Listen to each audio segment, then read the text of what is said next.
যে ঘরে একটি সূরা যত বেশি তেলাওয়াত হবে ওই ঘরে আল্লাহ তাআলা তত বেশি রিজিকের ব্যবস্থা করবেন। তাকে রিজিক নিয়ে কোনো টেনশন করতে হবে না। একটা কাঁচা মরিচের জন্য হলেও কারো কাছে যেতে হবে না। এটা বাইহাকি শরীফের 2498 নম্বর হাদিসের ভিতরে রয়েছে। শাহুল ইমান ইল বাইহাকির ভিতরে রয়েছে 2498 নম্বর হাদিস।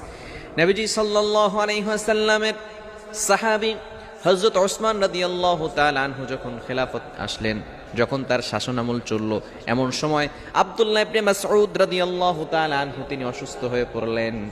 ওসমান রাদিয়াল্লাহু তাআলা আনহু তাকে দেখতে গেলেন। আমরা অনেক সময় মানুষ অসুস্থ হয়ে গেলে দেখতে যাই না। এটা হচ্ছে নবী সাল্লাল্লাহু আলাইহি সাল্লামের আদর্শ, সাহাবায়ে কেরামদের আদর্শ। যখনই কোনো মানুষ অসুস্থ হয়ে যেতেন, আপনার সহপাঠী, আপনার প্রতিবেশী অসুস্থ হয়ে গেলে আপনি তাকে দেখতে যান, তার জন্য কিছু হাদিয়া নিয়ে যান। সে হয়তো অসহায় অবস্থা আছে, চিকিৎসা করাতে পারছে না, আপনি তার কাছে যাবেন। এটাই হচ্ছে সবচেয়ে উত্তম পদ্ধতি এবং এটা হচ্ছে সুন্নাহ পদ্ধতি। ওসমান রাদিয়াল্লাহু তাআলা আনহু আব্দুল্লাহ ইবনে